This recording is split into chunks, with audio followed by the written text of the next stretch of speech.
Now, I'm convinced that teamwork is one of the best ways to change the world, right? I know that we can get things done on our own, but the reality is that if you can empower a group of other people or work with a group of other people, you can do a lot more than just what you can do on your own. Now, one of the challenges with that is thinking, okay, well, what does an effective team look like? And there's been a bunch of research on this. Companies like Google are doing research. There's all sorts of research on this. And the research suggests a number of things, that effective teams have certain characteristics. Now, one of the big ones, obviously, is inspiring and motivating leadership. Now, some of you might be thinking, oh my goodness, but our leader is not inspiring or motivating. But you as a team actually have the opportunity to kind of shape and craft this. So if you're the person who's in leadership or who's leading a certain project, think about how you can inspire and lead.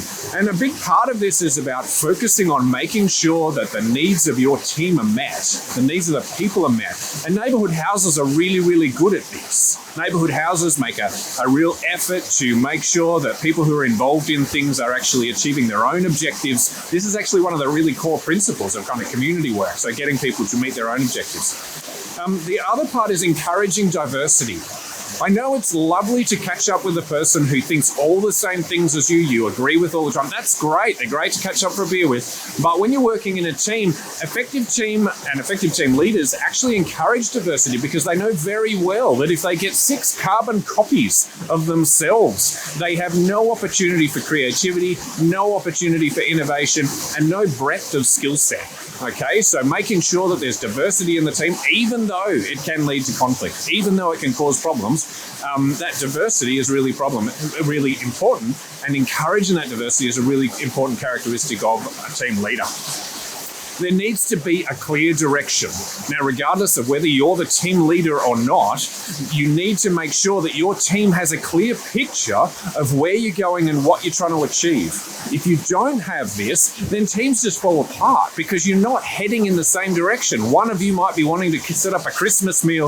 The other might be wanting to, raise money to go overseas. So you really need to make sure that your team is really, really clear and has a really clear idea of what they're trying to achieve. This is not just the job of the leader. This is actually the job of the team to carefully articulate it and for everybody to go, yep, I get it, and I can explain what the direction of this team is. There needs to be clear roles and responsibilities. If you don't know your job on the team, you need to find out what it is. What's your responsibility as a team member? What are you responsible for? As soon as team members feel like they're not responsible for something particular, then you end up running into problems. Everybody needs to have a role. There is no point having someone on the team who has no purpose but just to sit around and be there, okay? Everybody has a role and they're responsible for things. Teams are about achieving things, so every team member needs to be responsible. There needs to be a team structure. So sometimes you need someone in particular to facilitate a session, okay? There needs to be clear roles, but there needs to be a structure that makes sure that the objective gets achieved. And everybody needs to understand how this team fits together. We need leaders, right? We need to identify someone in the team who is a leader, who we're looking to for leadership, for someone to kind of say, yep, this is where we're going and this is what we're doing. But we also need someone to go away and do the quiet research or to talk to people. So having a clear structure is really important. This one might feel like it's a little outside of your field of influence, but effective teams have organizational support.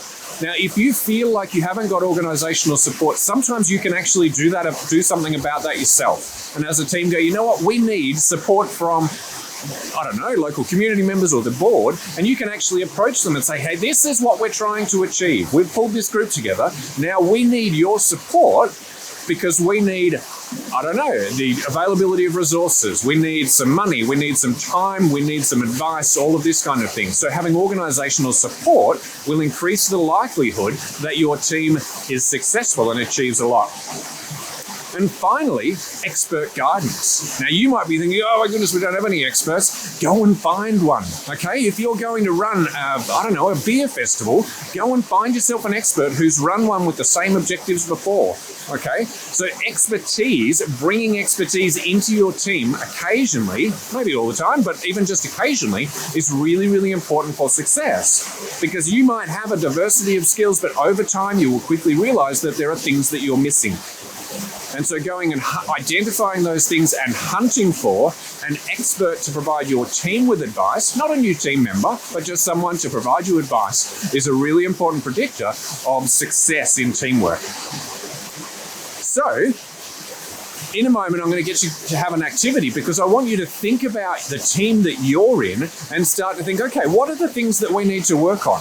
There is absolutely no point complaining about the nature of your team because you are a member of the team and you have some control. Even if it comes to leadership, you can go to the leader and say, look, where are we going? What are we doing? You can ask the questions that get the leader to go, you know what, this is what we're trying to achieve.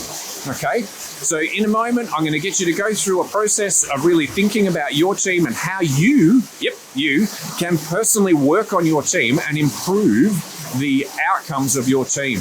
Really looking forward to seeing what you come up with. Thanks.